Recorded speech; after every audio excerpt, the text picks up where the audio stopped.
मैं अपने खास मित्रों में से अपना मित्र बनाऊंगा, मैंने वायदा किया था। सुनिए, ये दुश्मन के सेनापति, आप सुन नहीं रहे हैं तो फिर मैं आरती करा दूंगा, नहीं सुनिए।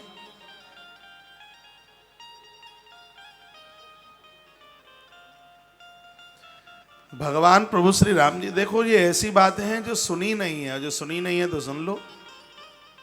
भगवान प्रभु श्री राम जी उन पंडितों को स्वप्न में कहते हैं, ये पूर्व का दशानन का सेनापति रहा, 10 काल वृद्ध नाम था, ये उधर खड़ा होकर के युद्ध जरूर कर रहा था, लेकिन विजय मेरी चाह रहा था, भीष्म पितामह की तरह। दुर्योधन के बगल में खड़े हैं, युधिष्ठिर की विजय चाहते हैं। जब लक्ष्मण को शक्ति लगी तो ये बंदा बहुत रोया,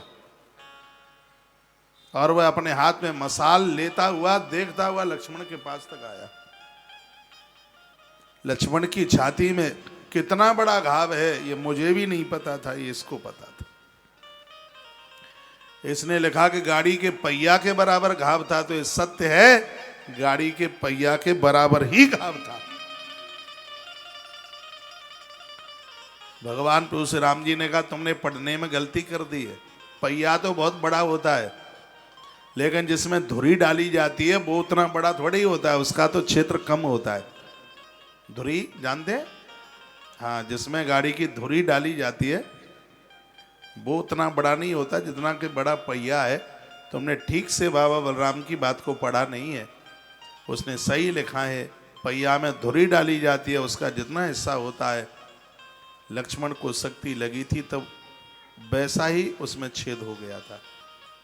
सुबह होते ही सभी ब्राह्मण लोग बाबा बलराम दास के पास पहुंचे और अपनी गलती का एहसास किया। तब से लेकर के आज तक उड़ीसा में जगमोहन रामायण का बड़ा प्रचार हुआ। एक साउथ की कृत्यवास रामायण शायद सुन ली है, यहाँ से हो गई है।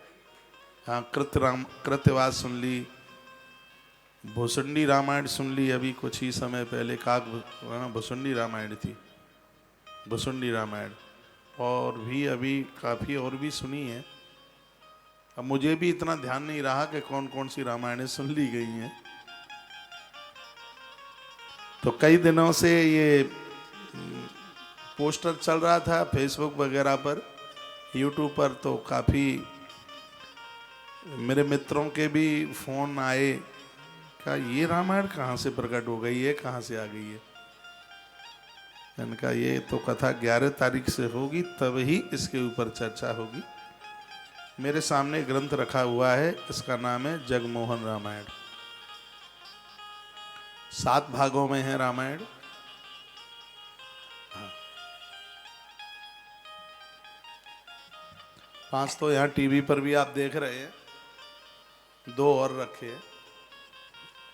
तो बड़ी अद्भुत है रामायण, और इसका एक एक शब्द सुनने के लायक है, छोड़ने के लायक बिल्कुल कुछ भी नहीं है।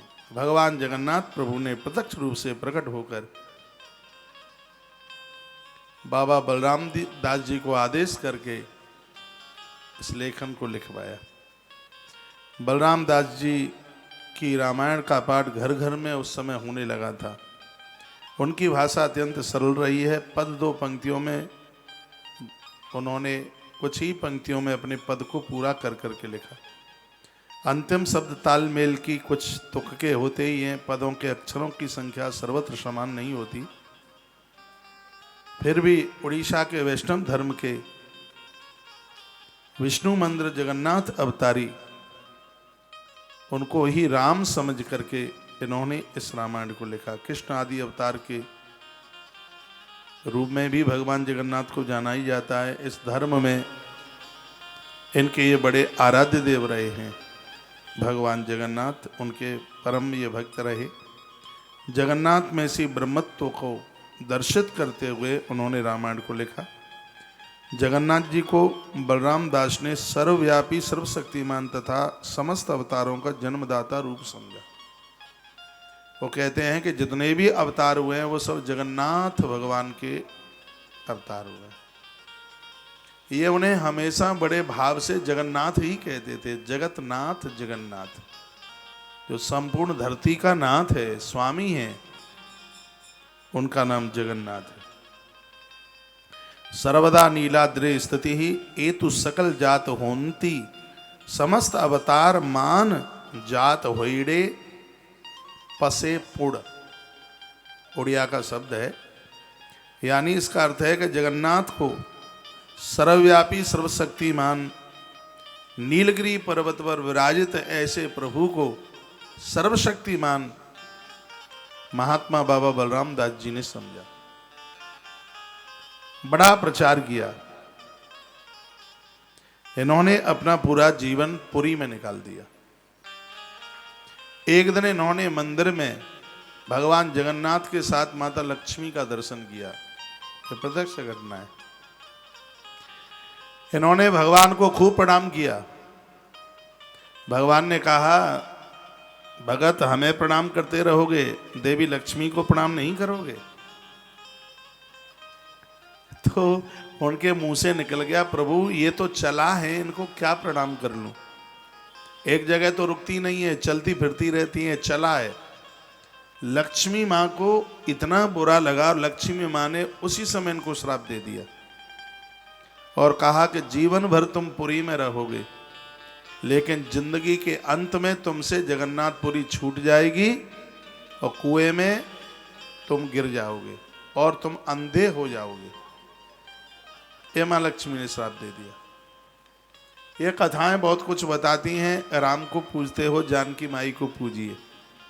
कृष्ण को पूजते हो, भगवती राधा रानी को जरूर पूजिए। अंधे हो गए थे। मैंने एकाध महात्मा को देखा है, शंकर को पूजते रहे, राम कृष्ण को पूजते रहे, लेकिन उनको राधा दुर्गा से उनको बड़ी एलर्जी थी। मैंने अपनी आंखों से देखा, उन लोगों की आंखों की जोत चली गई, उन्हें दिखता नहीं था।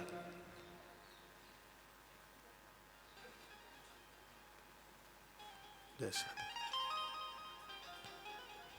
बोलिए रामचंद्र भगवान की, श्री हनुमान जी महाराज की जय हो। जय जय श्री राधे श्री राधे श्री राधे श्याम। यहां से क्या क्या सुनाया गया, ये लिस्ट आप ही बना करके रखना। अब मैंने तो कहीं लिखा नहीं है कि क्या क्या सुना दिया, मैं सुना रहा हूं, लेखा जोखा आप रखना, ठीक है? आप उसको लिखते रहना कि कब कौन सी कथा कौन सी डेट में सुन ली है। तो भगवान की कृपा से अब के ये मौका मिला है और यही हुआ कि अंत के समय में इनसे पूरी छूटी। एक दिन आ रहे थे, रास्ते में कुएं में गिर गए। जैसे सूर कुएं में गिरे तो उनको बचाने के लिए गिरधर पहुंचा। आज स्वयं भगवान जगन्नाथ कुएं में कूद पड़े बाबा बलराम को बचाने के लिए। माता लक्ष्मी आके प्रकट हुई। माता लक्ष्मी ने अपनी दिव्य कृपा की, उनको आंखें दी और अंत में बाबा बलराम, मैं तो अभी मुझे पूरी कथा सुनानी है, समाहित होने की तो बात नहीं कहूँगा, लेकिन कथा जिस दिन पूरी होगी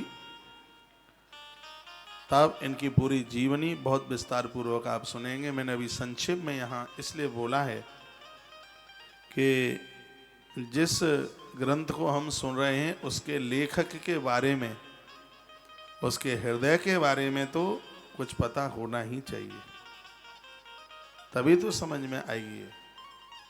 महात्मा कंबन की भी बड़ी अद्भुत रामायण है। कंब रामायण सुन लिया क्या? हाँ, सुनिए। कंब रामायण सुन ली? कुछ ध्यान है मुझे? बोलो भक्त वत्सल भगवान की, हनुमान जी महाराज की।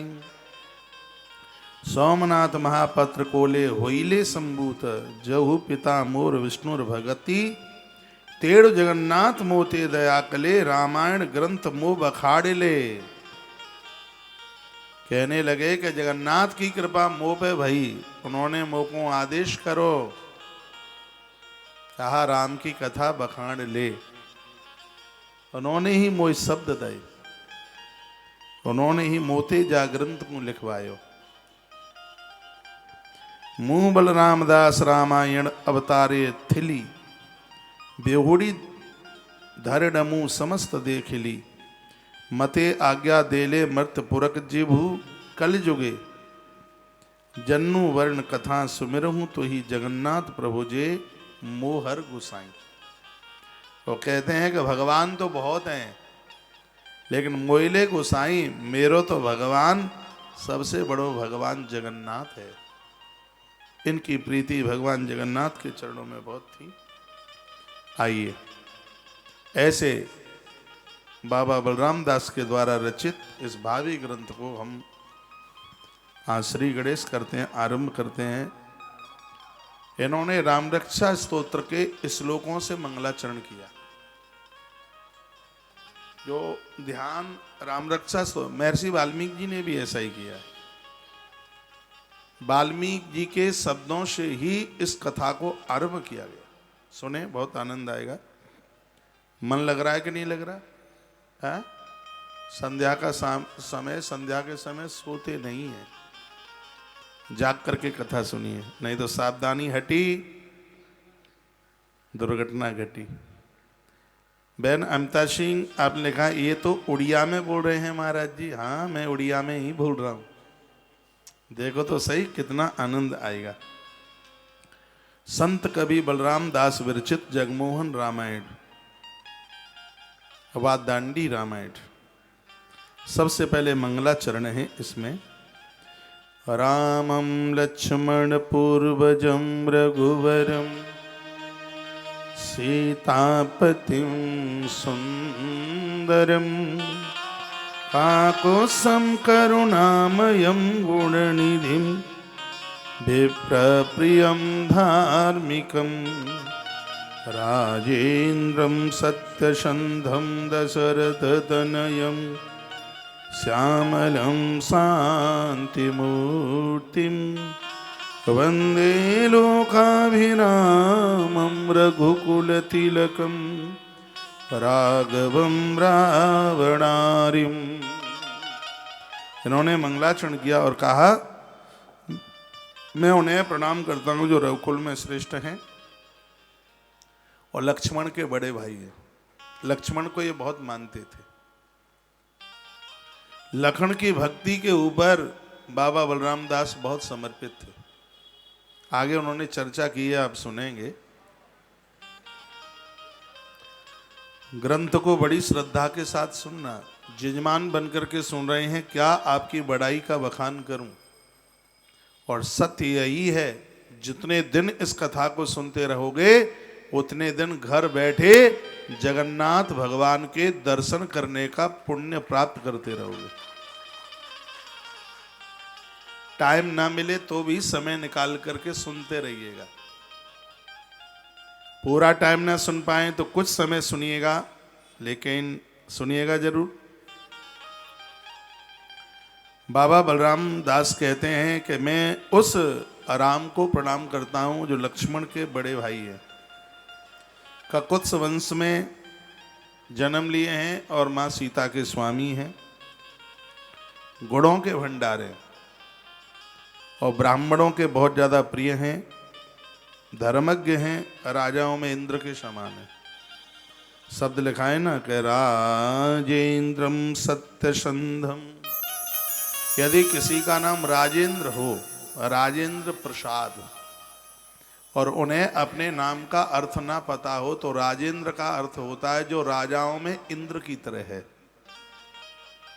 उसको राजेंद्र कहते हैं। बाबा बलराम दास ने भी इसका अर्थ यही निकाला है। मैं उस प्रभु श्री राम को प्रणाम करता हूं जो राजाओं में इंद्र की तरह हैं। नया पुराण है, नई बातें हैं, अच्छा लगेगा, सुकून मिलेगा। 22 महीने में ये व्यासपीठ नई नई बातें लेकर के ही प्रकट हुई है। हाँ, बहुत आनंद रहा है, भारी आनंद रहा। सुनिए, तो मैं उन प्रभु को प्रणाम करता हूं धर्म की स्थापना करने वाले हैं, राजाओं में इंद्र के समान हैं, सत्य पर चलने वाले हैं और शांति की दिव्य मूर्ति हैं।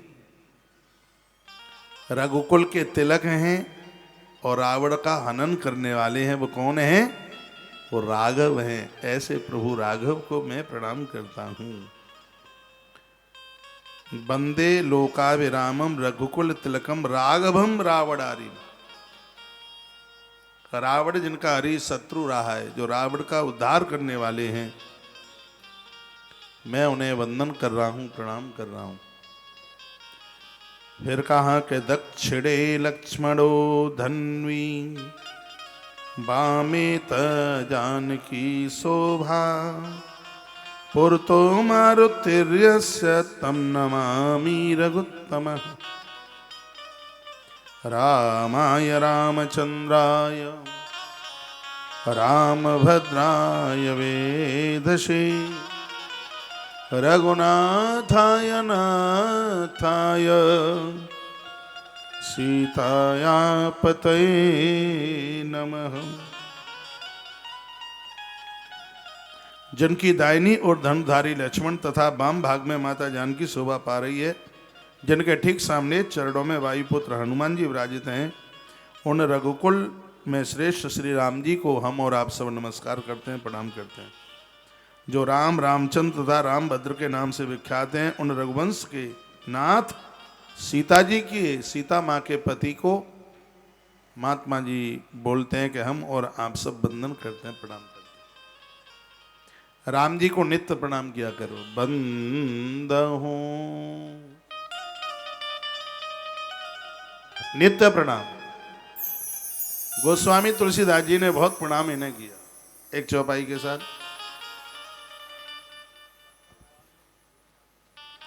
बंदहूं बाल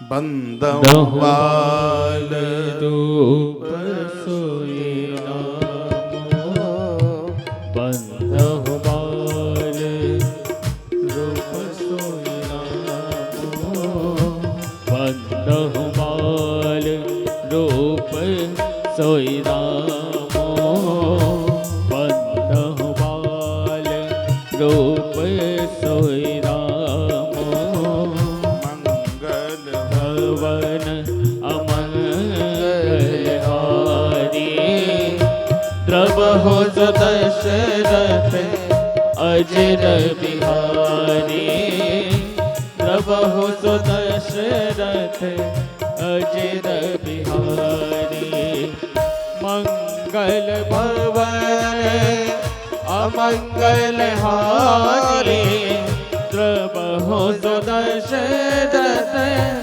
अजर बिहारी मंगल भवन अमंगल हारी द्रवहु दशरथ अजर बिहारी द्रवहु दशरथ अजर बिहारी बाल रूप सोई रामो बंदहु बाल रूप सोई रामो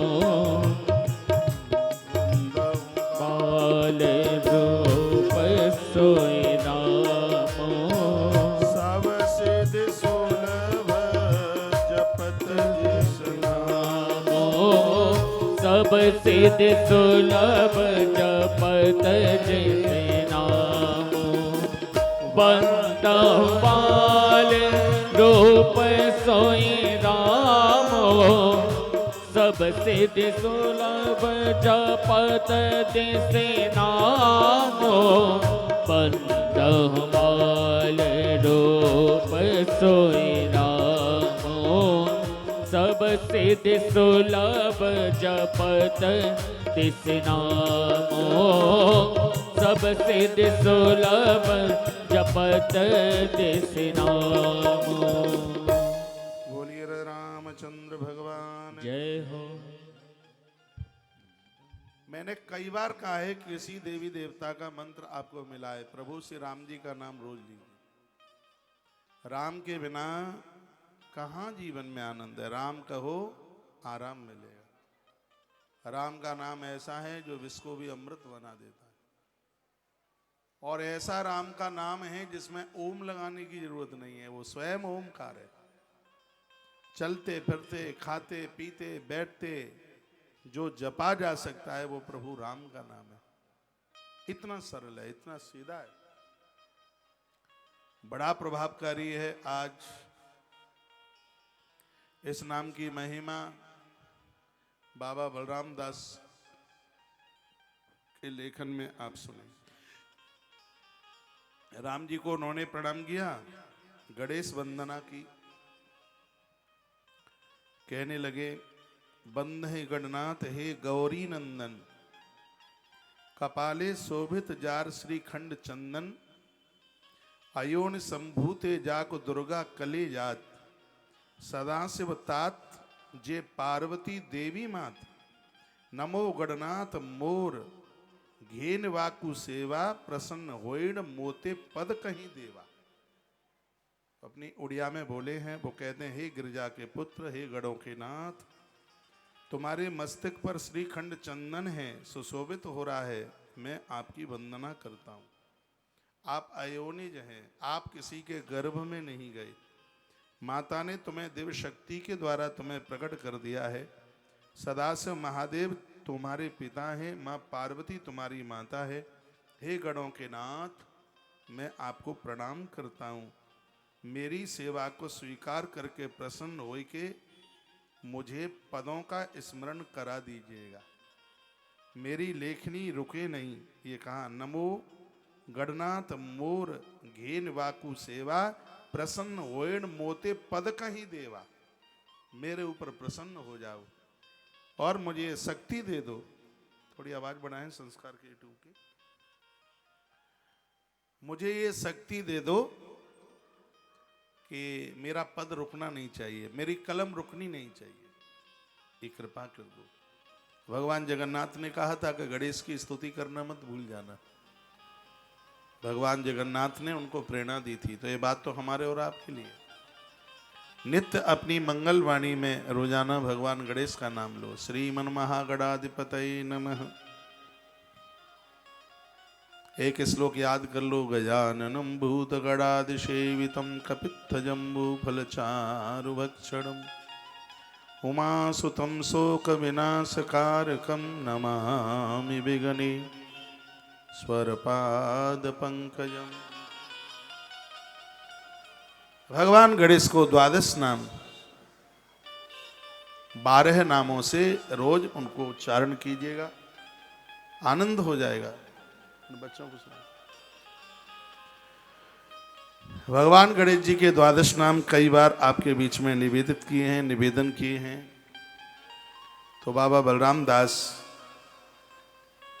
गणेश वंदना करते हैं। तत्पश्चात अब उन्होंने जगन्नाथ भगवान यानी अपने इष्ट की वंदना करी। ये बात हमारे और आपके लिए कही जा रही है कि प्रभु का स्मरण करके जो भी तुम काम करोगे, हम करें आप करें, उन्हें सफलता मिल जाएगी। मंगलाचरण करें।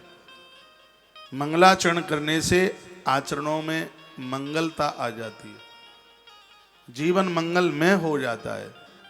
नित्य अपने जीवन का आरंभ प्रभु स्मरण से कीजिए।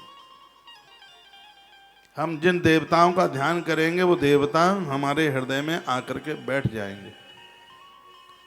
उन्होंने भगवान जगन्नाथ को प्रणाम किया, कहा बंदे जे जगन्नाथ कमला देवी पति, नीलगिरि विजय अपूर्व मूर्ति। कहते हैं नीलगिरी पर विराजमान अभूतपूर्व मूर्ति लक्ष्मी माता के हे पति जगन्नाथ स्वामी, मैं आपको वंदन करता हूं, मेरा प्रणाम स्वीकार करें। जगन्नाथ वंदना से वह अपनी रामायण को आरंभ कर रहे। कहते हैं सुंदर श्री मुखजे निलंदे जल जड़ी, पाखे उभा गरुण किंकर खग मड़ी। यानी वो कहते हैं जिनके सुंदर श्री मुख की कांति सागर की नीलिमा को भी उसने जीत लिया है। भगवान जगन्नाथ तो बड़े मलूक हैं, बड़े सुंदर हैं। कहते हैं कि समुद्र की नीलिमा से भी वो ज्यादा सुंदर लगते हैं। निकट ही पंक्षियों में मणि के समान श्रेष्ठ गरुण जी उनके यहाँ दास भाव से खड़े हैं। आप मंदिर में पहुंचे हों कभी पुरी जगन्नाथ, तो गरुण जी हाथ जोड़ करके खड़े हैं वहां पे। तो बाबा बलराम दास कहते हैं कि धन्य है मेरे प्रभु, जो पंछियों में इतने श्रेष्ठ हैं, भगवान के सामने हाथ जोड़े खड़े हुए हैं गरुण देव। हे प्रभु, आपके जो नेत्र हैं वो चकोर के समान बड़े सुंदर हैं। श्री अंग में पीरो पीतांबर, प्रधान युक्त श्रृंगार मनोहर दिखाई दे रहा है। नरगण निस्तारण देव गढ़ कुसाहा, शुद्ध सुवर्ण शंख चक्र चाउआहा। भगवान शुद्ध सुंदर वर्ण वाले शंख चक्रधारी चतुर्भुज भगवान प्राणियों को मोक्ष प्रदान कराने वाले। हे प्रभु जगन्नाथ स्वामी, आपका भक्त आपको प्रणाम करता है, आप हमारा प्रणाम स्वीकार कर। जगह दे दो कोई बैठने को, थोड़ा जो नीचे भी बैठ, इधर आ जाए, यहां आ जाए, ऐसा।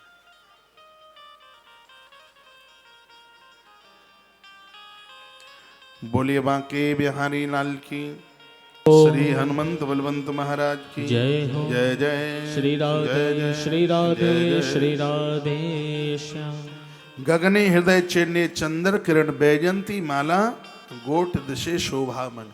जिनके कंठ में बैजंती माला है, जिनके हृदय पर श्री वत्स का चिन्ह है, कलकाल के देवता हैं, कलयुग के जीव को उद्धार करने के ही लिए धरती पर वह प्रकट हुए हैं पुरुषोत्तम क्षेत्र में। पूरे जगन्नाथपुरी क्षेत्र को पुरुषोत्तम क्षेत्र के नाम से जाना जाता है। जब भी कभी कोई पुरी जाता है, वहाँ भगवान का दर्शन करने का फल उनको वही प्राप्त होता है जो अधिक मास में दान पुण्य सेवा करने से जिस फल की प्राप्ति होती है। इसलिए इसको पुरुषोत्तम क्षेत्र के नाम से जाना गया। बाबा बलराम दास जो कि जगमोहन रामायण के लेखक हैं, वो कहते हैं कि हे भगवान, अलका पतिम पतिम में मुकुता झरा, जैसने चंद्रकू के बेड़ छंत तारा। यानी जिस प्रकार चंद्रमा तार कदल में घिरा रहता है, उसी प्रकार आपकी अलकावली में मुक्ता झिल मिलाते रहते हैं। आनंद की बात यह है कि रामायण ताड़ के वृक्ष के ऊपर, ताड़ के पत्ते के ऊपर लिखी गई। इसमें वर्णन है ताड़ का पत्ता, उसके ऊपर रामायण लिखी गई है। और प्राचीन काल में कागज तो होता ही नहीं था, कहीं भोजपत्र, कोई पलाश का पत्र, ये ताड़ के पत्र के ऊपर लिखी गई।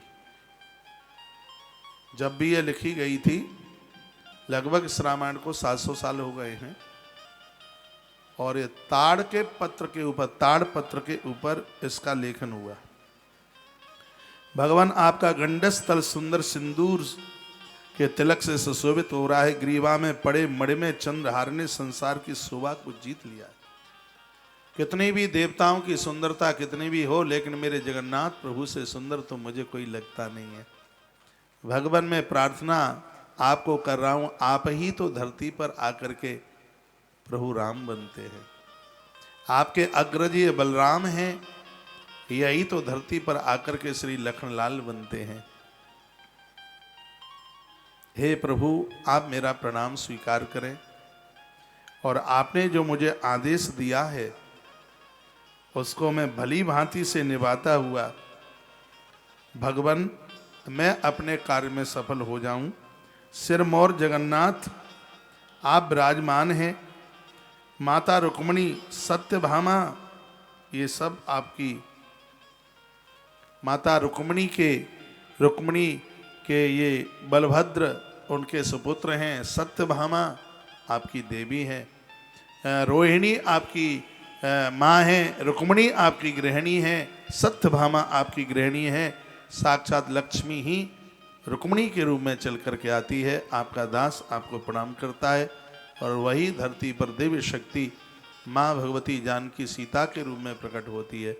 हे प्रभु, जिन प्रभु श्री राम जी ने जगत कल्याण किया, और आज मैं तुम्हारे से जग मोहन में बैठकर उसी राम की कथा लिखना चाहता हूँ, मुझे आप शक्ति प्रदानित करें। दुर्गा माँ को सुभद्रा कहा बाबा बलराम दास ने कहा, आपके बगल में आपकी जो भगिनी बैठी है, स्वयं भगवती दुर्गा ही आपकी बहन बनकर जगत कल्याण के लिए इस धरती पर चल करके आई। ये बाबा बलराम ने कहा कि स्वयं माँ दुर्गा ही सुभद्रा बनकर के प्रकट हुई जो आपके बगल में बैठी है।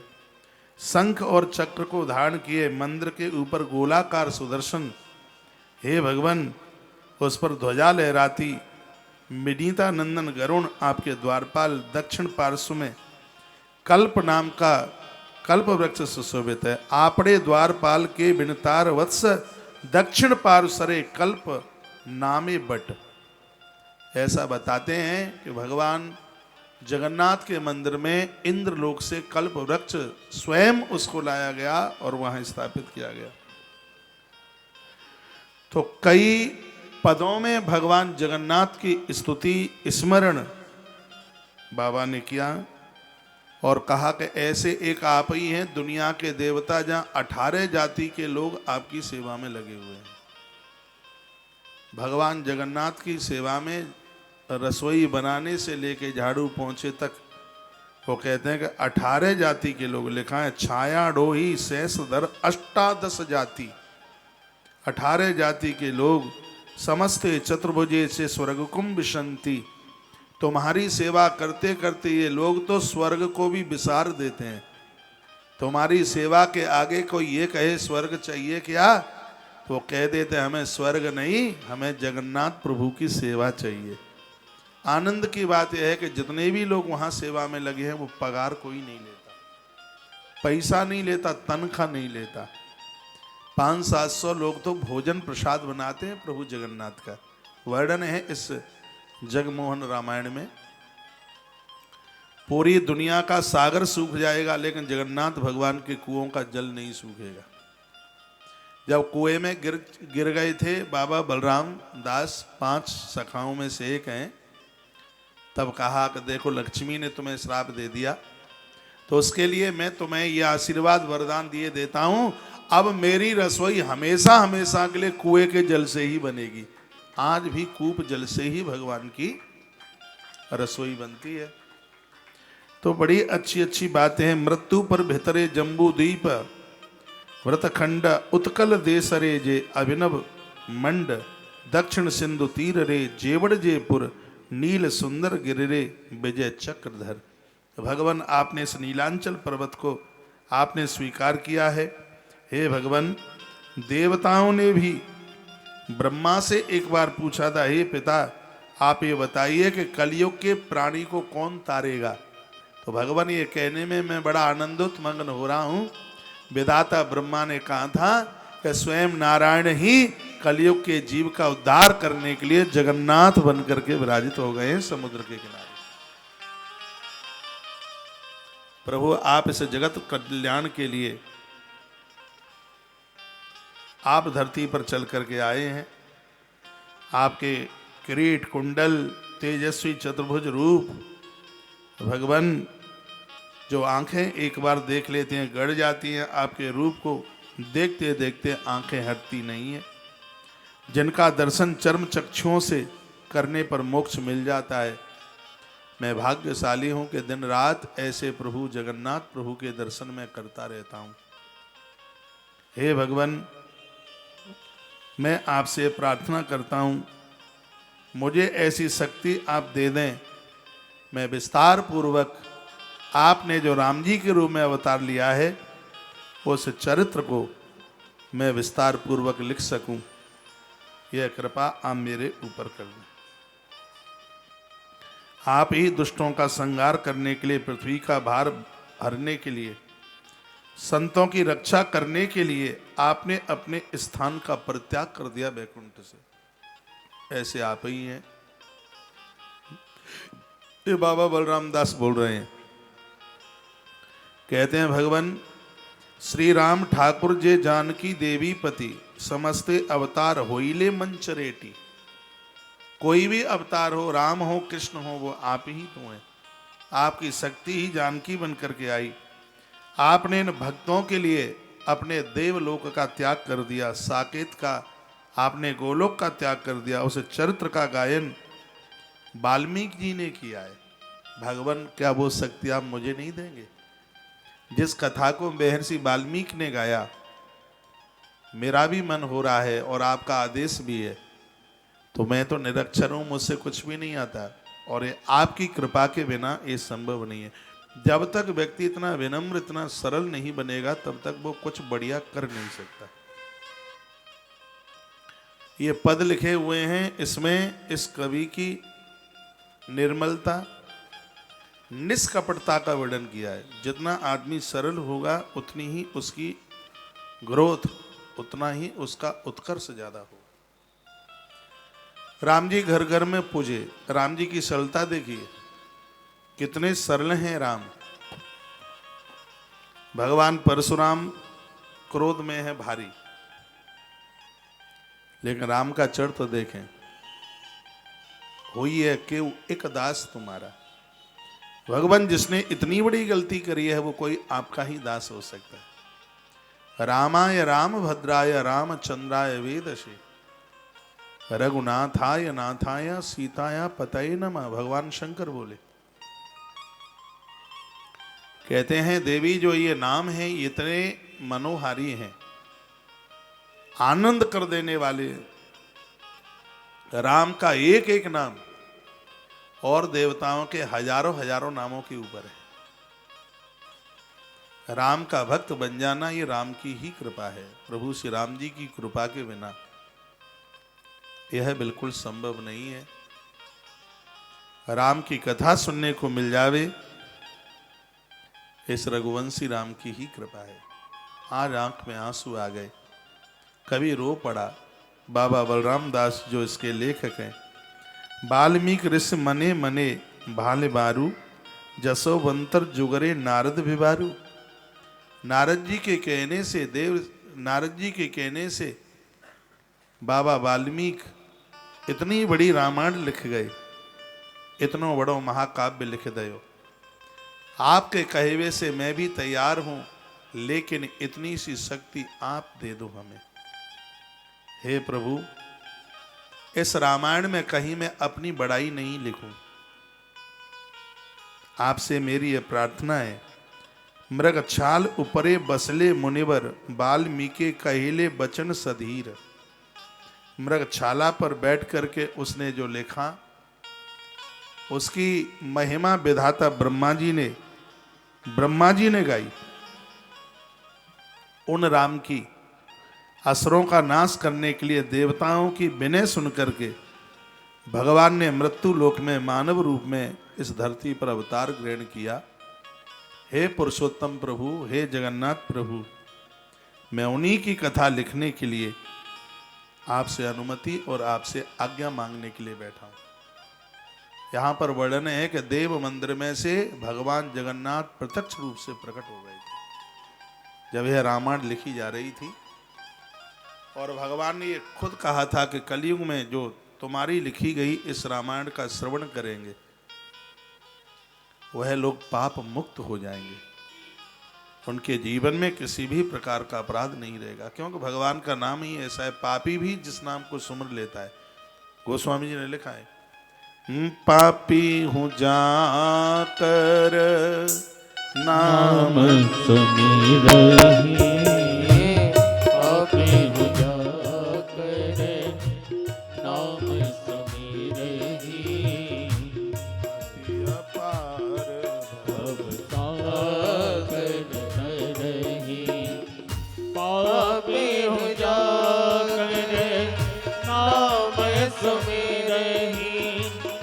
अति अपार भव सागर तरहि। पापी हो जाकर नाम सुमिरहि, अति अपार भव सागर तरहि। पापी हूँ जाकर नाम सुमिरहि, पापी हो जाकर नाम सुमिरहि, अति अपार भव सागर तरहि। पापी हो जाकर नाम सुमिरहि, अति अपार भव सागर तरहि। पापी हो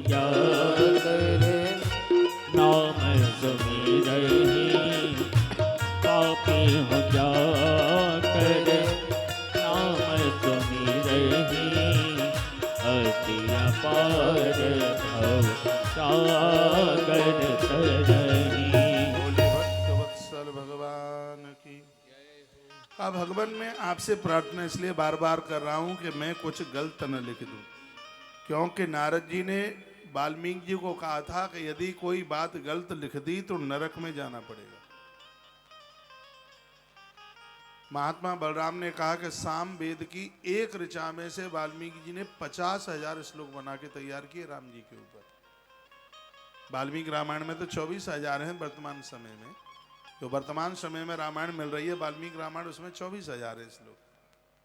लेकिन यहाँ पर बाबा बलराम दास जी ने कहा है कि साम वेद की एक ऋचा में से पूरे वाल्मीकि रामायण का सृजन वाल्मीकि रामायण ने। इसका पहला नाम तो इसका पौलस्त वध है, लेकिन ब्रह्मा जी ने इस रामायण का नाम वाल्मीकि रामायण दिया।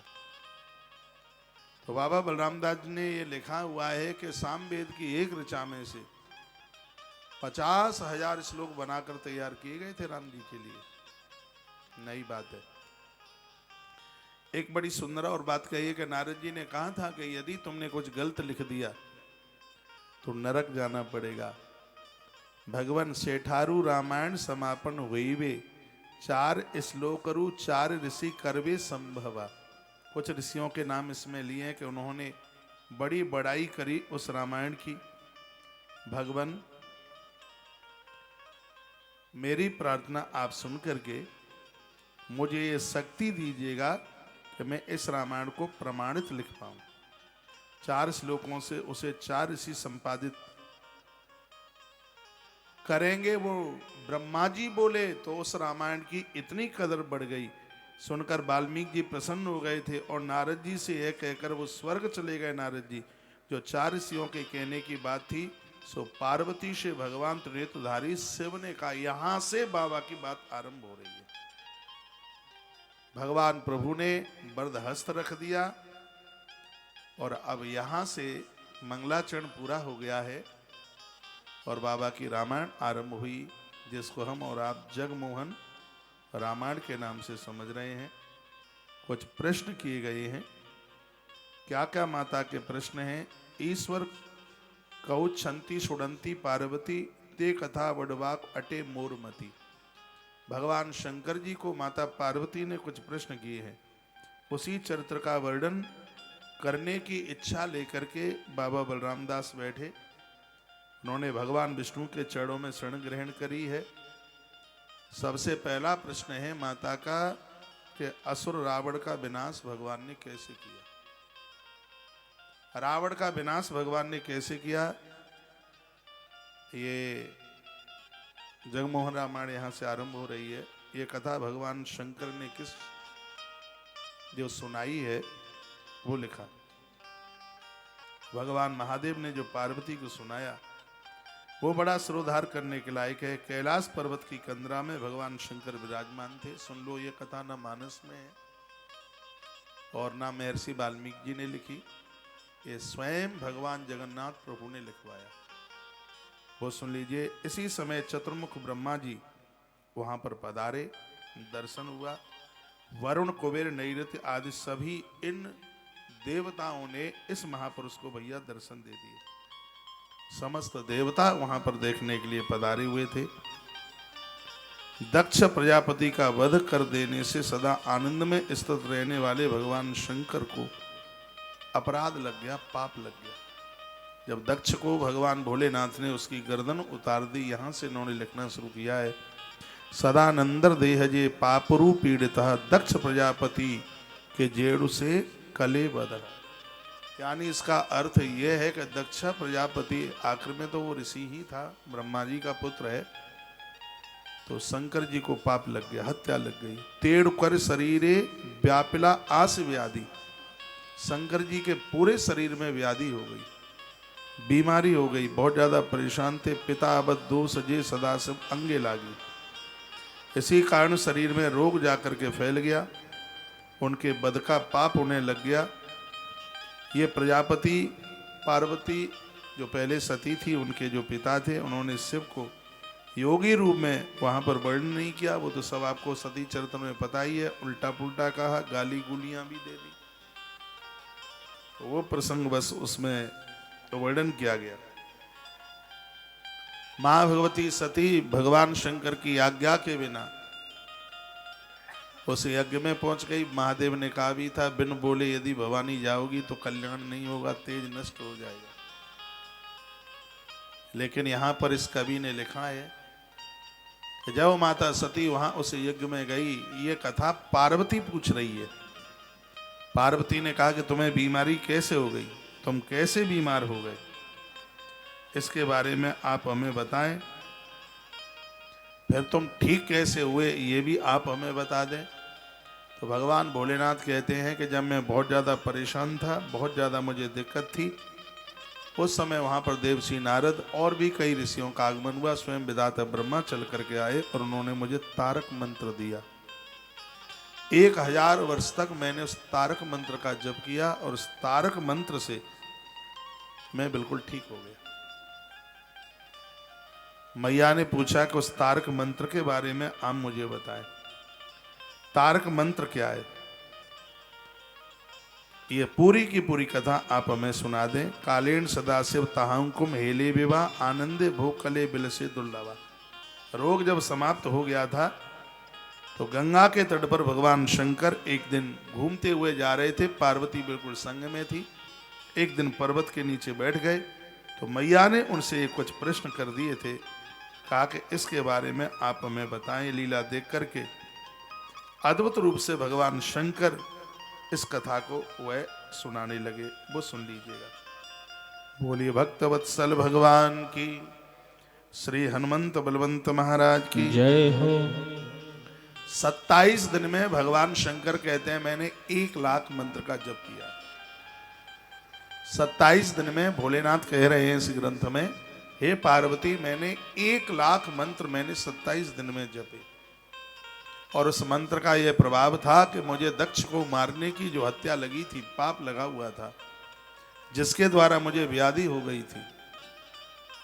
इसमें बड़ी सुंदर बात लिखी है ग्रंथ में कि बिना अपराध के व्याधि नहीं होती, बीमारी बिना अपराध के नहीं होती। कोई न कोई अपराध होता है तब बीमारी आके पकड़ती है। वो तो पता नहीं लगता, बहुत अपराध हो जाते हैं, कुछ जान के हो जाते हैं और कुछ अनजान के हो जाते हैं। उन अपराधों की वजह से बीमारी फैलती है। भगवान शंकर कहते हैं मैं बड़ा सावधान रहता हूं, मुझे बीमारी ने घेर लिया तो देवी उसका कारण यह था कि मैंने दक्ष को मार डाला।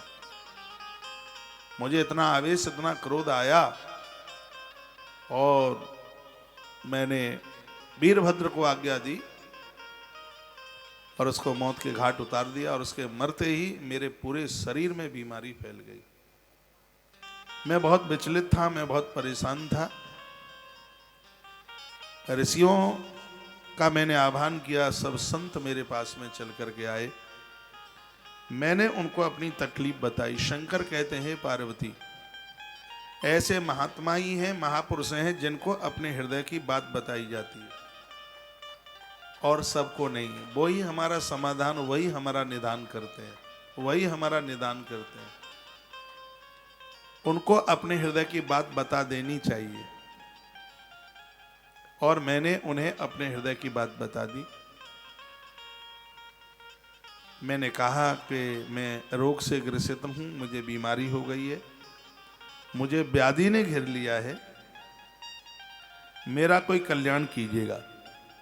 तब उन ऋषियों ने मुझसे कहा कि तुम तारक मंत्र का जप करो। ये तारक मंत्र जो तारने वाला है, ओम राम रामाय नमः, ये राम मंत्र है, तारक मंत्र है। 27 दिन में यदि 1 लाख जप हो जाए तो बहुत बड़ी बात हो जाएगी। अब 1 लाख ना हो पाए, जितना हो जाए उतना हो जाए। मंत्र का प्रभाव है, यह बीमारी को समाप्त कर देता है। भगवान भोलेनाथ कहने लगे कि इसका जप मैंने बहुत प्रसन्नता पूर्वक किया, राम नाम का मैंने जप किया। 27 दिन में मैंने 1 लाख पूरा कर दिया और जैसे ही मेरा 1 लाख जप 27 दिन में पूरा हुआ तो मेरा संपूर्ण रोग ही समाप्त हो गया। राम कृपाना सही सब रोगा। राम कृपा सही सब रोगा। राम कृपा सही सब रोगा। राम कृपा सही सब रोगा। राम कृपा सही सब रोगा। राम कृपा सही सब रोगा। राम कृपा सही सब रोगा। राम कृपा सही सब रोगा। राम बनई संयोग।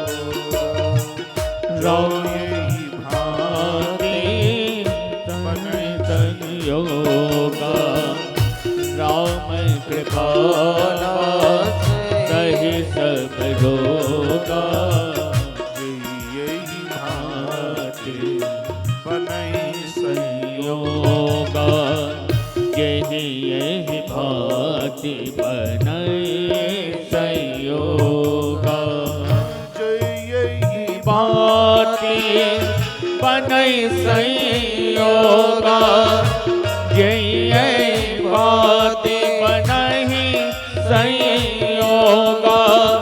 राम कृपा सही सब रोगा। यही भांति बनई संयोगा। राम कृपा सही सब रोगा। बोली भक्त वत्सल भगवान की जय हो। यदि कोई ऐसा संयोग बन जाए, संतों की कृपा हो जाए और हम राम से यानी भगवान से जुड़ जाए,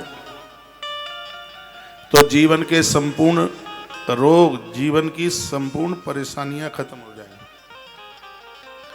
उड़िया में बाबा बलराम दास जी ने क्या लिखा? छड़ेहन पासो रंती श्री रामर नाम। 27 दिन लक्ष्य पद कले संपूर्ण। 27 दिन में 1 लाख जप भगवान महादेव ने, भगवान शंकर ने किया। हृदय पद में सुमरणा कले राम नामा। निष्कलंक हेले देव गला रोग तमा। 1 लाख जैसे जप पूरा हुआ और संपूर्ण पीड़ा, संपूर्ण रोग समाप्त हो गए। इसके 2 महीने के तत्पश्चात वह पार्वती जी के साथ सुखपूर्वक विहार कर रहे थे जंगल में। दोनों जन पहले की भांति बड़े आनंद मग्न थे, संतुष्ट थे। एक दिन सदाशिव पार्वती के पास में महादेव बैठे हुए थे। पार्वती जी ने बड़े अद्भुत प्रश्न कर दिए। माता जी ने, पार्वती सदानंद त्रपति विहार रे, आनंदे विहारे से करंती वन रे। तो वन में बड़ी अद्भुत, ये तो बात आपके लिए भी है।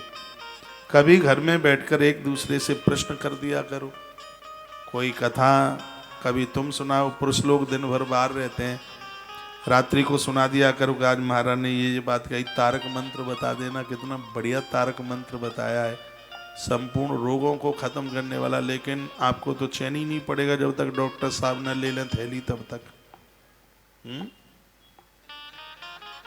तारक मंत्र कोई भी मंत्र है, आपको देखिए ये पापों को नष्ट करता है, और जब पाप नष्ट होते हैं तो फिर रोग नष्ट हो जाता है। ये बात मुझे बड़ी अच्छी लगी इस ग्रंथ की। इसमें लिखा है कि रोग किसी होने वाले अपराध का परिणाम है। यदि कोई बीमारी हुई है तो जरूर कोई न कोई अपराध हुआ है।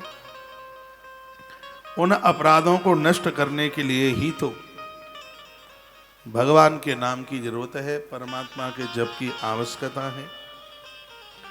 शिव ने कहा कि हे भगवती, जब पार्वती ने पूछा था कि आप कुछ होठ हिला करके जप रहे थे, क्या आपसे ऊपर भी कोई है जिसकी तुम साधना कर रहे? हाँ, उसका नाम मैं ले रहा था जिससे मैं सकुशल हूं,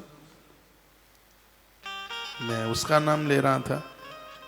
कहा कि ब्रह्मा भी जिसका ध्यान करते हैं। शिव जी ने कहा भगवती सुनो, ब्रह्मा विष्णु और मैं महेश्वर, ये हम तीनों के तीनों इस सृष्टि के जन्म, पालन और श्रृंगार में लगे हुए हैं। कह दिया क्षीर सागर में सोने वाले विष्णु हैं और मैं अनंत नाग बनकर उनकी सैया का काम कर रहा हूं। उनकी नाभि से निकला हुआ कमल, उसके ऊपर ब्रह्मा, हम तीनों एक ही जगह। क्या अद्भुत बात कही है। देखो कहा जो सैया है सांप की, वो मैं ही अनंत नाग हूं, जो मैं भगवान की सैया बन करके क्षीर सागर में हूं। उनकी नाभि से निकला हुआ कमल और उसके ऊपर ब्रह्मा बैठे हुए। हम तीनों एक दूसरे से कभी अलग नहीं हैं देवी। एक का काम सृजन है, एक का काम पालन, और मेरा काम संगारक है। वो बोलने लगे, उन्होंने कहा कि मैं पाताल लोक का पालन करता हूं। मेरा जो काम है, मैं पाताल लोक का पालन करता हूं। भगवान महादेव बोले, इस प्रकार हमने तीनों लोगों को बांट रखा है। ब्रह्मार नंदन जे दक्ष प्रजापति, तहार दुहिता मोते विवाह हेला स्वती। ब्रह्मा के पुत्र जो दक्ष हुए, उनकी एक बेटी हुई थी जिसका नाम था सती। यह भगवान की बड़ी कृपा है कि पहला जन्म याद में नहीं रहता है, नहीं तो बड़ी दिक्कत हो जाए, क्योंकि इस जन्म के संभल नहीं रहे हैं। पहले जन्म के और याद में आ जाए तो खींचातानी पड़ेगी। शंकर जी कथा सुना रहे हैं कि दक्ष प्रजापति की कई कन्याएं थी, उनमें एक थी बाको नाम अतो सती। सती हमते बड़ो स्नेह प्रेम करती हती, पहले हमारा व्याव सती के संग हुआ है। उसके पिता दक्ष ने यज्ञ किया और वो ऐसे यज्ञ में पहुंची। सब जगह मुझे खोज रही थी, लेकिन मेरा स्थान वहां कहीं नहीं मिला। तो उसने शीघ्र ही जग कुंडरे झांझ देला सेहू सती, उड़िया का शब्द है। उसने शीघ्र ही हवन कुंड में छलांग लगा दी। ताहार छलेमु जे माइल प्रजापति, गंगा कूले तब कर तोते मुँह पायली, एवे मन मनोहर जे संतोष ताकली। सती समाप्त हो गई। मैं गंगा के किनारे तीर में तप करने के लिए बैठ गया। उस तपस्या के प्रभाव से पार्वती, मैंने तुम्हें प्राप्त किया। भगवान भोलेनाथ बताते हैं, यहाँ बड़ी सुंदर बात कही है, बिना तपस्या के ना अच्छा वर मिलता, बिना तपस्या के ना अच्छी दुल्हन मिलती, पत्नी नहीं मिलती। इसलिए तो बेटियों के लिए विवाह से पहले कितना पूजा पाठ, कार्तिक स्नान और पता नहीं क्या क्या सब साधन बताए गए। हर माता पिता बच्ची को अच्छे घर में देना चाहते हैं, नहीं मिलता है तो अपने पुण्यों की कमी है, किसी को दोष ना दें। अच्छी घरवाली मिली है, पुण्य है। लड़ाकू मिली है, पुण्यों में कहीं कमी रह गई है। शंकर जी कहते हैं, मैंने गंगा कूले तप कर तोते मुंह पाइली। मैंने गंगा के किनारे जितना तप करो, उसका परिणाम यह मिला, देवी तुम हमें मिली। टेलीविजन पर उड़िया के जन, उड़ीसा के भी काफी भगत लोग सुन रहे होंगे, तो हो सकता है यहाँ से कुछ पद बोले गए बाबा बलराम दास के, उनकी समझ में जरूर आ रहे होंगे। आपकी में ना आ रहे हैं तो आपको तो मैं हिंदी करके बता रहा हूं, लेकिन उनकी समझ में जरूर आ रहा होगा। पार्वती बोले से मंत्र नाम किस, ईश्वर बोले राम नाम जे विशेषण। यानी पार्वती ने कहा वो कौन से भगवान को नाम है ताते तुम्हारा रोग ठीक है गया। मैया बोली तो भगवान शंकर ने बताया, भगवान भोलेनाथ कहते हैं जिससे मेरा रोग दूर हुआ है वो तारक मंत्र है, जिसके जप करने से शरीर स्वस्थ हो जाता है, रोग और व्याधि दूर हो जाती है। पार्वती ने कहा कि इस मंत्र में किसका नाम है? तब शंकर जी ने कहा इसमें विशेष नाम प्रभु श्री राम जी का है। ईश्वर बोले राम नाम जे विशेष है, ईश्वर नाम शंकर जी को है। शंकर जी बोले कि इसमें प्रभु राम का नाम है। 6:38 हो रही हैं, इसको बजने में तो देर लगती ही नहीं है। सुबह ऋग्वेद की कथा को रोज सुनिएगा, बहुत आनंद आएगा, जीवन बदल जाएगा। ऋग्वेद पूरी दुनिया का मृत्यु लोक का सबसे पहला ग्रंथ है ऋग्वेद, जिसको आज सुनते सुनते 20वां दिन हो गया है।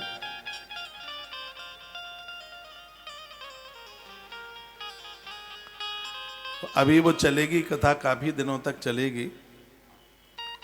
देखो जगमोहन रामायण भी कितने दिनों तक चलती है, जितने दिन तक चले तब तक सुनते रहिए, घड़ों आनंद आवे, वो बहुत आनंद आएगा कथाओं में। कल 11 है, एकादशी है। जितने भी आश्रम में भगत जगत रुके हैं, सगरे देवी देवता गौशाला पहुंचना, बहुत वहां आनंद होगा, बहुत संतन के दर्शन होंगे वहां, ब्राह्मण देवतन के दर्शन वहां होंगे। वहां पे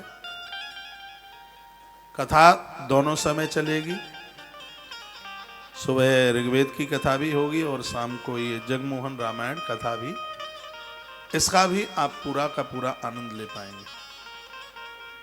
जो लोग यहाँ इस कथा के यजमान पहुँचे हों, जगमोहन रामायण के तो आचार्य राममोहन शास्त्री जी आपका संकल्प वेदी पूजन करा देंगे। यदि यहाँ आए हैं तो वहाँ जरूर पहुँचिएगा। कल विशेष रूप से गोदान का कार्यक्रम है, उसमें भी आप जुड़िए। तुलादान, गोदान, ये सब चल रहा है, अच्छा हो रहा है, बढ़िया हो रहा है। जो आज ही टेलीविज़न के माध्यम से जुड़े हैं तो वो भी जगमोहन रामायण के यजमान बनकर के हजारों हजारों गुना इस कथा का आनंद लाभ प्राप्त कर सकते हैं। इसमें कोई संशय वाली बात नहीं है। कल 11 से एकादशी है, कल जया एकादशी है। एक वीडियो आज सुबह 6 बजे डाली है एकादशी को, जया एकादशी को क्या करें क्या न करें, उसका मुहूर्त जरूर उसको सुन लीजिएगा। कल सुबह 6 बजे पारण का मुहूर्त और जया एकादशी की कथा, वो भी सुन लेना। दिन तो धीमे धीमे बढ़ रहे हैं, पता नहीं ये 645 दिन हाल ही निकल गए। ऐसा लगता है कल कथा आरंभ करी थी, ज्यादा टाइम नहीं हुआ है, लेकिन आज पूरा 21.5 महीना हो गया है। कथा कहते कहते कथा एक भी दिन भगवान की कृपा से रुकी नहीं है। और सबसे और बड़ी बात यह है कि लाइव टेलीकास्ट कथा 21.5 महीना, संस्कार टीवी, सत्संग टीवी, मुझे तो लगता है कि दुनिया के रिकॉर्ड में पहला कार्यक्रम जो लाइव टेलीकास्ट, विशेष प्रसारण नहीं हुआ इसमें, लाइव टेलीकास्ट कार्यक्रम अनवरत रूप से बराबर चलता रहा और दोनों शिफ्ट की कथाएं। इतना लंबा आयोजन, यह भगवत कृपा का ही परिणाम है। परमात्मा की कृपा के बिना यह संभव नहीं हो सकता। आश्रम के सभी नंबर चालू हैं और उन नंबरों पर आप जुड़ते हुए अपने सेवा सौभाग्य में अपने आप को जोड़ते हुए कल माघ मास के एक महीने के दान में, कल की सेवा 12 दानों में है पेठा दान। 5 केजी पेठे के लिए 350 रुपए का कल की सेवा में है, वह है।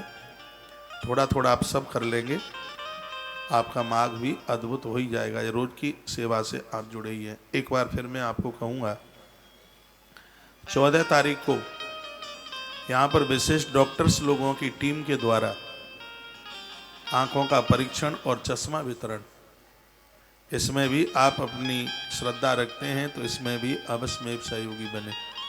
किसी को रोशनी देना बहुत बड़े पुण्य की बात है। माघ मास सार्थक हो जाएगा, दिव्य हो जाएगा। अनाउंस करा देंगे यहाँ सब जगह, जरूरतमंद वहाँ लोग पहुँचेंगे। निःशुल्क, कोई पैसा नहीं लिया जाएगा, ना चेकअप का और ना चश्मे का। 15 तारीख को यमुना मैया को साड़ी दिखा करके जरूरतमंद लोगों को वितरण। तुलसी वन आश्रम 5000 लोगों के पास में वस्त्र पहुंचाने का कार्य आपके माध्यम से कर रहा है, जिसमें 16 तारीख को प्रयाग में माता जी का पूजन करके चुनरी माँ को दिखाकर चुनरी मनोरथ के साथ वहाँ के क्षेत्र में जरूरतमंद लोगों को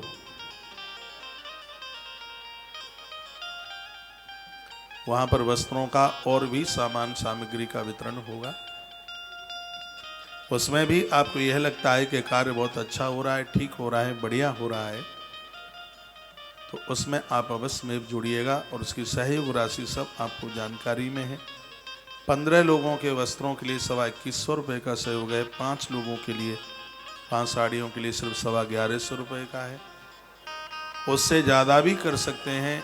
एक माता को साड़ी और एक पुरुष को पैंट शर्ट, उसके लिए 550 रुपये का सहयोग है। उसके लिए आप सिर्फ मैसेज लिख करके हमारे नंबरों पर भेज दें, यहाँ से आपको जवाब मिल जाएगा और यह आपकी भी सेवा लग जाएगी। कल एकादशी है और एक बार ये मैं फिर बोल दूं, तुलसी वन आश्रम गौतीर्थ तुलसी तपोवन गौशाला का ये संकल्प है। यहाँ पर 1 लाख गौवंश के लिए स्थान बनाया जा रहा है। अतिशयोक्ति नहीं है, ये झूठी आवाज नहीं है। आज आश्रम इतनी परिश्रमता के साथ में लगा हुआ है, बहुत जमीन खरीदी है गौशाला की, और वृंदावन जैसी धरती पर जहाँ 1 बीघे का जमीन गौशाला पर भी करोड़ में पहुंच गया है, और ऐसी जगह पर जमीन खरीदना ये बड़ा मुश्किल है, लेकिन गौ माता की कृपा से सुलभ हो रहा है। उसकी कृपा के बिना संभव नहीं है। 1 लाख गायों के लिए हजारों बीघा जमीन चाहिए और उसकी व्यवस्था में लगे हैं, दिन रात एक कर दिया है। कल एकादशी है, व्यासपीठ से कल भूमि का संकल्प होगा। जो जिनको जैसे उचित लगे, जैसी जिनकी सामर्थ्य हो, सत्य यही है कि आपका संकल्प, आपका धन गौ माता की भूमि में ही वह लगेगा और किसी दूसरे कार्य में नहीं। 12 अतिदानों का वर्णन किया गया है, उसमें भूमि का भी अपने आप में एक बड़ा विशेष दान है। ये आप देख रहे हैं, मुझे तो कथा की वजह से यहाँ रुकना पड़ता है आश्रम में, नहीं तो मेरा मन वहीं रमता है, मेरा मन वहीं लगता है। संतों के लिए एक बड़ा सुंदर ये संत निवास बनाया जा रहा है, 4 मंजिल का है। इसके ऊपर अभी इसकी 1 मंजिल और है। संत महापुरुष आएँ, अनुष्ठान करें, गौ माता का दूध पिए और आनंद से रहें, उनके लिए यह बड़ा अद्भुत स्थान बनाया जा रहा है। पूरा राजस्थान का पत्थर इसमें लग रहा है। ये देखो, ये तस्वीरें आप देख रहे हैं। कहीं ऐसे कार्यों में कहीं आपका टका लग जाता है, मुझे लगता है कि धन भी प्रसन्न हो जाता होगा, कहता होगा मैं धर्म में लग रहा हूँ। हे नारायण, कभी मुझे किसी के पास पहुँचाए तो ऐसे ही सज्जनों के पास में पहुँचाते रहना। ये देखो, ये चल रहा है कार्य। तुलसी गुरुकुल विद्यापीठ का निर्माण आरंभ हो चुका है और बड़ी जोरदारी से कार्य आरंभ हुआ है, क्योंकि इसको 4 महीने में पूरा करना है। हजारों बच्चे यहाँ रहकर विद्या को प्राप्त करेंगे। ये देखो, ये बड़े बड़े पिलर्स खड़े हुए हैं। ये गुरुकुल पीठ के बहुत लंबी चौड़ी जगह है, उसकी अभी भी क्रय चल ही रहा है भगवत कृपा से। तो यह भी आने वाले समय में इस देश में एक विशेष स्थान प्राप्त करेगा यह गुरुकुल। ये सभी सेवाएं, व्यवस्थाएं बिल्कुल निःशुल्क हैं। तुलसी वन आश्रम का भंडारा, यहाँ की सेवाएं, जो भी चल कर के यहाँ आते हैं, मन तो गदगद होता ही है, मन बिल्कुल खुश होता है। कल एकादशी के दिन यह भी संकल्प ले सकते हैं कि इस गौ माता के लिए हमें भी आजीवन मेहम्बर बन करके, इसका अक्षय व्रती सदस्य बनकर इस गौ माता के कार्य में भी शेर सवा शेर भूसा हमेशा हमेशा के लिए समर्पित करना है। गौतीर्थ तुलसी तपोवन गौशाला कार्यकर्ता और ग्वारिया सेवा करने वाले सबके लिए सुनने में तो ये लगता होगा कि कितनी बड़ी बात, लेकिन बात इतनी ही बड़ी है। 3,500 कमरों का निर्माण आने वाले समय में सैकड़ों बन गए। काम चालू है, इसमें काम रुक नहीं रहा है, क्योंकि लाखों गैया जहाँ होगी वहाँ पर काम करने वाले लोग भी 10,000 होंगे। उनको रहने के लिए आवास चाहिए, ग्वारियों के लिए कमरे, ड्राइवरों के लिए कमरे, डॉक्टर्स लोगों के लिए कमरे, हलवाइयों के लिए कमरे, सबके लिए जगह तो चाहिए ना रहने के लिए। तो उनके लिए निर्माण आरंभ हो चुका है। इसमें भी अपनी एक छोटी सी सहयोग राशि 3,000 रुपये का सहयोग ग्वारियों के कच्छ में यहाँ से अनाउंस किया है। रसीद अपनी भेजें। यहाँ से यज्ञ का कुंड, हवन कुंड तांबे का प्रसाद रूप में पहुँच रहा है। आश्रम के सभी नंबर चालू हैं और आश्रम के नंबरों पर संपर्क करते हुए अपने सेवा सहयोग की यह आहुति जरूर डालें। 15 और 16 तारीख को होने वाला कार्यक्रम चुनरी मनोरथ, जिसमें 5000 वस्त्र जरूरतमंद लोगों को आश्रम के द्वारा बांटा जा रहा है, उसमें आप अवश्य में सहयोगी बने। एक बार फिर कहूँगा, पारनी बाड़े नाव में, घर में बाड़े दाम, दोनों हाथ उलीचना यही सज्जन का काम। 22 महीने से तो अनवरत मैं आपके बीच में हूँ। वृंदावन का कोई एक व्यक्ति ये तो बता दे कि महाराज की नकली घोषणाएं हुई हैं। हाँ, कोई बता करके तो बता दे। कोई मेरे अड़ोस पड़ोस में पूछना, यहाँ की खुशबू, यहाँ की सुगंधी, इसके किए गए कार्य, यहाँ आने वाले महापुरुष ही इतनी बड़ाई। मैं तो जब बाहर चला जाता हूँ तो ये सब सुमसाम हो जाता है, यहाँ कोई आता नहीं, यहाँ कोई पहुँचता नहीं। मेरी तो कथाएं बाहर बहुत, लेकिन यहाँ के अपने साधु महात्मा भी कहते हैं, महाराज जब तक चले तब तक कथा को यहीं चलने दीजिए, जाने पर यहाँ सूना सा लगता है। आज तुलसी वन आश्रम ने इस क्षेत्र की एक अपने आप में रौनक तो खैर यहाँ की है ही, लेकिन लोगों के हृदय में जगह भी बनाई है। हमारी किसी से कोई लड़ाई नहीं, कहीं किसी से कोई झगड़ा नहीं। भैया बस ठीक से जीवन जी लें, कोई गलती न करें, तो हमें लगेगा कि मनुष्य बनने का यश हमने प्राप्त कर लिया, सौभाग्य हमने प्राप्त कर लिया। आज संस्कार टीवी के माध्यम से दुनिया के 176 देशों में जगमोहन रामायण की कथा सुनी जा रही है। कथा की दक्षिणा यही है, आप सब लोग किसी न किसी प्रकार से गौवंश के साथ में जुड़िए। और ये मैं बराबर कहता हूँ, इस धरती पर गौ माता का रक्त जिस दिन गिरने से बंद हो जाएगा, सत्य यही है कि देश की हर समस्या का समाधान भी उसी दिन हो जाएगा। मैंने पद्म पुराण में पढ़ा है, आयुर्वेद की किताब भी कहती है, गौ माता का दूध और घी खाने को मिले तो लोगों का नशा छूट जाएगा, शराब पीते उल्टी हो जाएगी। इतना बड़ा प्रभाव है। गौमूत्र नशा मुक्त कर देता है बिल्कुल। ये चीजें आज इनका अभाव हो रहा है।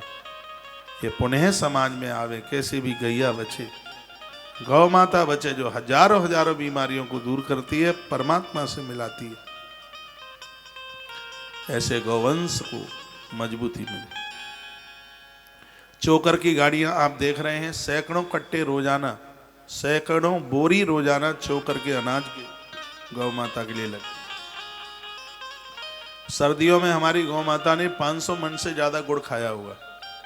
500 मन का अर्थ होता है 200 क्विंटल। यहाँ हर चीज ट्रकों में आती है। माँ सिद्ध होकर के बैठी है। इसका हिसाब लगाया जाए तो छाती फटेगी। मेरी तो नहीं फटेगी, जो सुनेंगे उनको आश्चर्य लगेगा। इतना सब खर्चा, आवक भी बहुत है और जावक भी बहुत है। तुलसी वन आश्रम सूर्य उदित होने से लेकर सूर्य अस्त तक 10 लाख रुपया पर डे खर्च करता है। यानी एक महीने में 3 करोड़ रुपए का हिसाब निकलता है। तो ये सब आप सबके सहयोग के द्वारा, भगवत कृपा के द्वारा ही होता है। इतना सब कुछ करने पर आया और गया। पानी रुकेगा तो गंदीला होगा, पैसा भी रुक जाएगा। जिस दिन मैं कथा बंद कर दूं तो समझ लेना कि अब बैलेंस ज्यादा बढ़ गया है।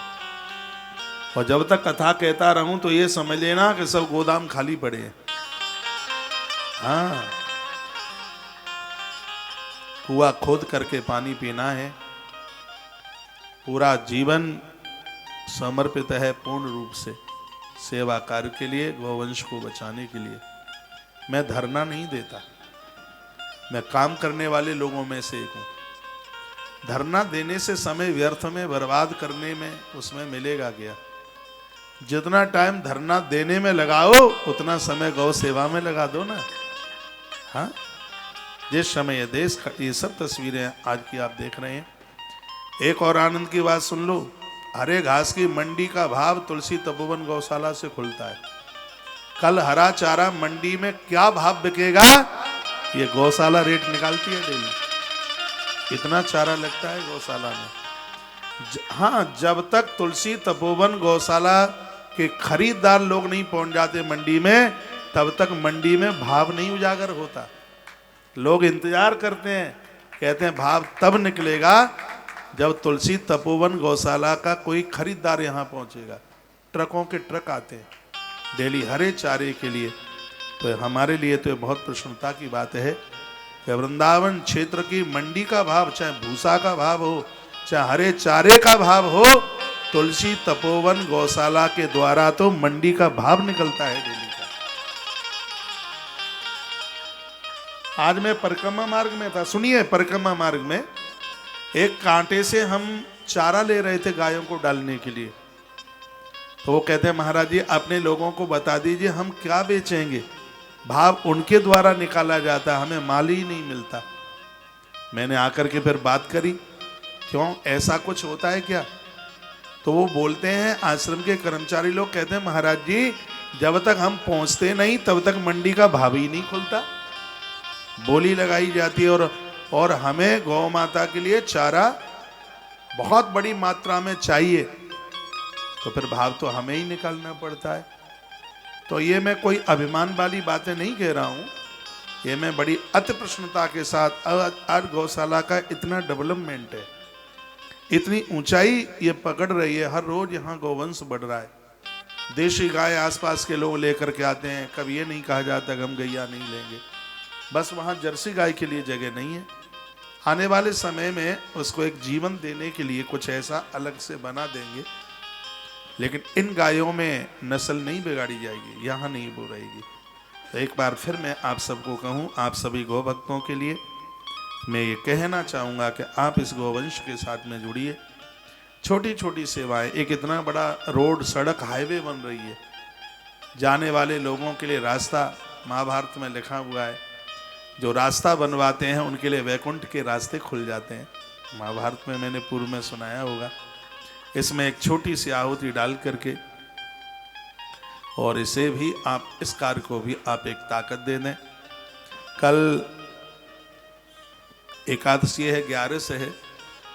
गौशाला में गोदान, तुलादान, भूमिदान, भूसा चारा, हरा चारा, गुरुकुल के लिए जैसे भी जिस प्रकार से आपसे बनता है, कल सुबह 8 बजे ही टेलीफोन चालू हो जाएंगे।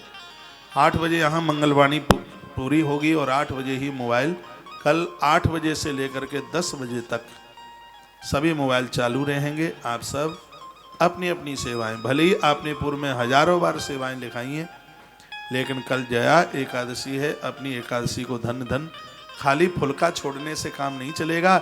छूटा हुआ फुल्का जरूरतमंद लोगों के काम में आवे, काम तब चलेगा। उपवास इसलिए करते हैं कि हमारे भाग्य का छूटा हुआ अन्न जरूरतमंद लोगों के काम में आ जाए, इसलिए उपवास किया जाता है, इसलिए व्रत किया जाता है।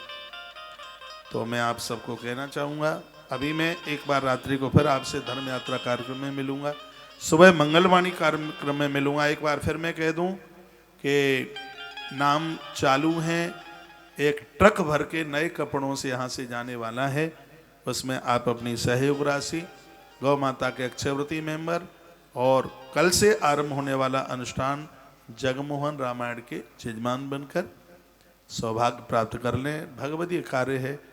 जब आप यहाँ तक आते हैं तो आप गौशाला जरूर पहुँचिए। आपके कुछ पवित्र नाम आए हैं, उनको नाम हम कल बोल देंगे। अच्छा लग रहा है आपके बीच में, बहुत बढ़िया लग रहा है। 2 बजे तक कथा चलती रही है ऋग्वेद की, और देखो इस टाइम हम इस कथा में आनंद ले रहे हैं। एकादशी के उद्यापन में पधारे हुए आप सभी भक्तों का हृदय से बहुत आदर है, और आप बड़े बड़भागी हैं कि वृंदावन की पवित्र धरती पर आपका उद्यापन होने को जा रहा है। 84 खम्बे का एक प्रकोष्ठ बनाया है गौशाला में। आप आए हैं तो एक फेरी वहां की जरूर लगाना, ऐसा मैं भी करता हूं। उसमें 84 पिलर है, 84 खम्बा। हमने ऐसा भाव रखा है कि गौ माता की एक परिक्रमा 84 खम्बे की लगाने से मन को शांति मिलती है कि हमने ब्रज के 84 कोस की परिक्रमा लगा दी। और इसी भाव में वो 84 खम्बे की एक परिक्रमा बनाई गई है। कल आप देखें जाके, अच्छा लगेगा। गैया नीचे गद्दा पर सोती है, रात को रजाई ओढ़ती है। हजारों की संख्या में गाय की ये व्यवस्था है। हमें 3 महीना लगेंगे 1 लाख गाय इकट्ठा करने में, 3 से चौथा महीना नहीं लगेगा। इतनी गाड़ियां लगा देंगे, 3 महीने में लाख गाय आ जाएगी। लेकिन ऐसे इकट्ठे करने से कुछ भी नहीं होगा। उनके लिए डेवलपमेंट, उनकी व्यवस्थाएं, जो आज हजारों की संख्या में गाय गद्दे पर है, तो लाखों की संख्या पर भी गैया गद्दे पर हो, उसके चारे में, भूसा पानी में कोई अंतर न आवे, कोई दिक्कत न आवे, उन व्यवस्थाओं को लेकर के हम चल रहे हैं। आज तो लोग शिक्षा लेने को आते हैं इस गौशाला में, देखते हैं गौशाला में गौ माता के ऊपर घंटे बज रहे हैं, यहाँ पूजा होती है, आरती उतारी जाती है माँ की। मार्च में जब आना होगा ब्रज यात्रा के समय पर, जो पिछले बार आए होंगे, अब के बार आएंगे तो ये कहेंगे कि साल में ये क्या अद्भुत यहाँ हो गया है।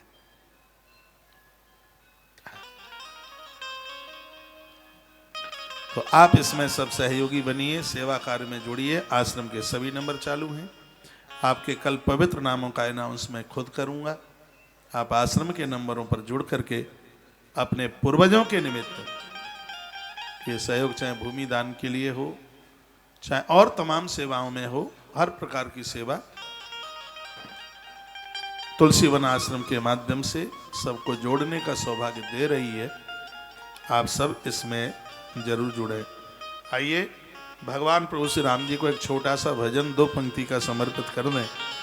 हम बहुत छोटे होते थे तब पढ़ते थे, सुनते थे, राम नाम सुखदाई, राम नाम सुखदाई, भजन करो भाई रे ये जीवन 2 दिन का। स्वर दो।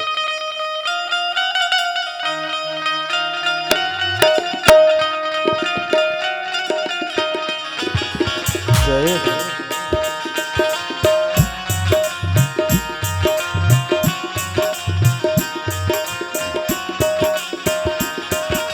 राम नाम सुखदाई, भजन करो भाई ये जीवन 2 दिन का। राम नाम सुखदाई, भजन करो भाई ये जीवन 2 दिन का। राम नाम सुखदाई, भजन करो भाई ये जीवन 2 दिन का। हमारे मध्य में जयपुर से बहन ममता अग्रवाल कहीं बैठी है क्या?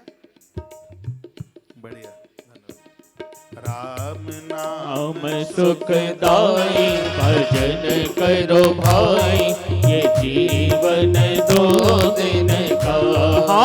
राम नाम सुखदाई, भजन करो भाई ये जीवन 2 दिन का।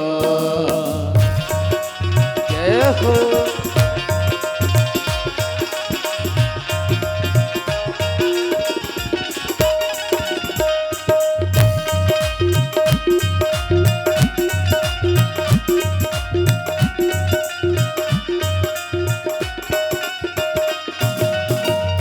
ये तन है जंगल की लकड़ी, ये तन है जंगल की लकड़ी।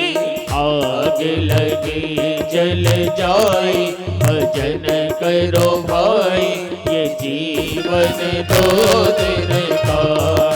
राम नाम सुखदाई, भजन करो भाई ये जीवन 2 दिन का। जय हो।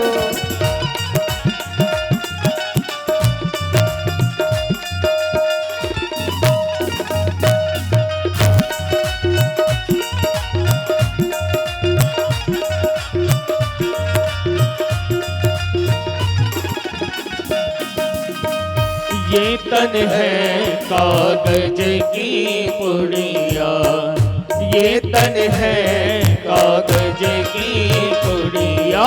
हवा चले उड़ जाए, भजन करो भाई ये जीवन 2 दिन का। राम नाम सुखदाई, भजन करो भाई ये जीवन 2 दिन का। राम नाम सुखदाई भजन करो भाई ये जीवन दो दिन का। राम नाम सुखदाई भजन करो भाई ये जीवन दो दिन का। राम नाम सुखदाई भजन करो भाई ये जीवन दो दिन का। राम नाम सुखदाई भजन करो भाई ये जीवन दो दिन का। राम नाम सुखदाई भजन करो भाई ये जीवन दो दिन का। राम नाम सुखदाई भजन करो भाई हे राम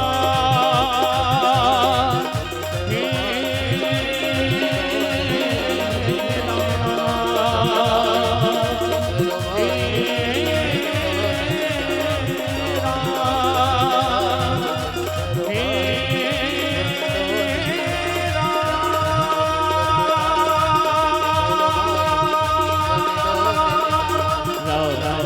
सुखदाई भजन करो भाई ये जीवन दो दिन का।